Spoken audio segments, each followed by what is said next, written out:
అమ్మమ్మ అమ్మ కూర్చోండి కూర్చోండి ఇప్పుడు గారు కూర్చోండి. మీ ద్వారా ప్రభుత్వాన్ని కోరుతున్నాను అధ్యక్ష. ఇంతసేపు ఫైనాన్స్ అద్భుతంగా ఉంది.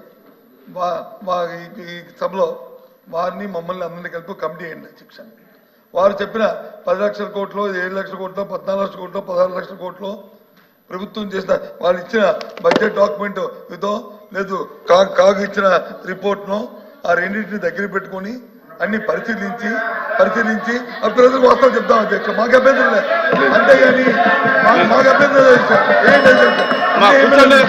కమిటీ ఏమన్నా మీ ద్వారా కమిటీ అయిందని ప్రభుత్వం కమిటీ అయ్యండి, మాకు అభ్యంతరం లేదు. కానీ ఈ మాటలు చెప్పి ఇంకా తవ్వుతున్నాను ప్రభుత్వం అంటే తప్పడం ఏంటి అధ్యక్ష?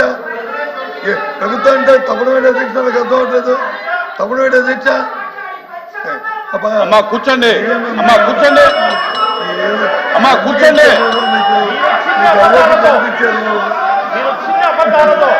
ప్లీజ్ కూర్చోండి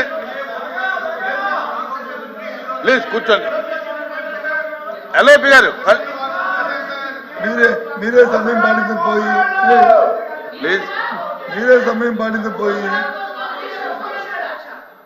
బడ్జెట్ సమావేశం జరిగిన రోజు ఎల్ఓపి గారు ఏం రిక్వెస్ట్ చేశారు సభని? మేము మొత్తం మాట్లాడాక అప్పుడు మీరు సమాధానం ఇవ్వండి అని చెప్పారు అధ్యక్ష. వారు మొత్తం మాట్లాడిందంతా మా ఫైనాన్స్ మినిస్టర్ గారు రికార్డ్ చేసుకొని అన్ని మాట్లాడి వాళ్ళకి రెస్పెక్ట్ ఇచ్చి వాళ్ళు చెప్పిన స్పీచ్ అంతా విని మొత్తం పాయింట్స్ రాసుకున్న తర్వాత వాళ్ళ పార్టీకి వాళ్ళు లేనిపోని అన్ని మా పార్టీ మీద దుమ్మెత్తి పోసి వాకౌట్ చేసేసారు అధ్యక్ష. వినకుండా వాకౌట్ చేసేసారు. ఎంత బాధగా ఉంటుంది అధ్యక్ష, ఎంత బాధగా ఉంటుంది అధ్యక్ష.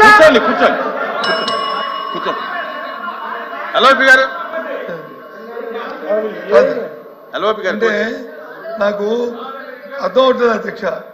అంటే ఫైనాన్స్ మినిస్టర్ గారు కానీ లేకపోతే ఎల్ఓపి గారు కానీ ఇంకోరు కానీ మీరు చెప్పిందంతా చెవులో పువ్వులు పెట్టుకొని మేము ఎన్నో అవసరం ఉందా? ఏంటి అధ్యక్ష? మాకున్న హక్కుని మా బాధ్యత గుర్తెరిగి ఈ బడ్జెట్ ప్రజా వ్యతిరేకంగా ఉంది. ఇచ్చిన వాగ్దానాన్ని నెరవేర్చిన బడ్జెట్ ఇది మోసపోతున్న బడ్జెట్ కాబట్టి దీన్ని నిరసన తెలియజేస్తాం. మేము వాకౌట్ చేస్తాం. అది మా హక్కు.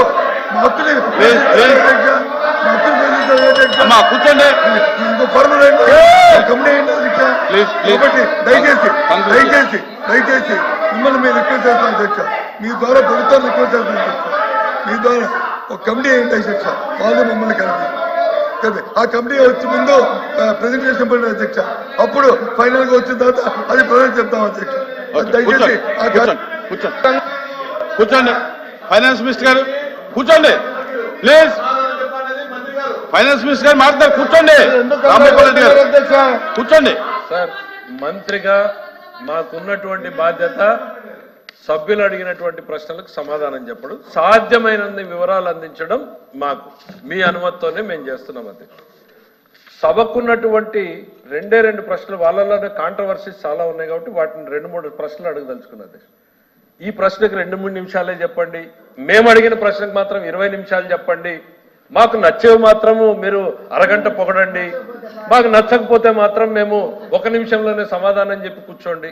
ఈ డిఫరెన్షియేషన్ కరెక్ట్ కాదు అధ్యక్ష. వాస్తవాలు will remain as facts are facts వినగలగాలి అధ్యక్ష. నేను వేరే సాంప్రదాయాలు అధ్యక్ష. ఈ సభలో తమరి నేతృత్వంలో జస్ట్ లాస్ట్ 3 years కింద నడిపినటువంటి క్వశ్చన్ అవర్లో ఎంతెంతసేపు రిప్లై చెప్పారు తీయండి. అదే సాంప్రదాయాన్ని పాటిద్దాం. కొత్త సాంప్రదాయాలు కూడా నేను 2 సార్ ఓపిక ఉండాలి. ఎల్ఓపి గారికి నా రిక్వెస్ట్ ఒకటి, ఇక్కడ బ్లేమ్ గేమ్ కాదు కానీ రాష్ట్ర ప్రజలకు సార్ అసెంబ్లీకి కానీ కౌన్సిల్కి కానీ ఉన్న బాధ్యతలు ఏంటి సార్? 2 ఒకటి చట్టాలు చేయడం, 2వది ప్రతి రూపాయి ఖర్చుని నియంత్రించడం. చట్టసభల పరిధిలోకి రాకుండా రూపాయిని ఖర్చు పెడుతూ ఉంటే దాన్ని లేవనెత్తితే ఆ రోజు ప్రతిపక్షంలో పట్టించుకోలేదు. అధికారంలోకి వచ్చినప్పుడు మేము నిజాలు చెప్తే మేము చెప్పింది నిజము అని చెప్పి కేంద్ర ప్రభుత్వం రూల్స్ని అమెండ్ చేసింది. ఇట్లాంటి భవిష్యత్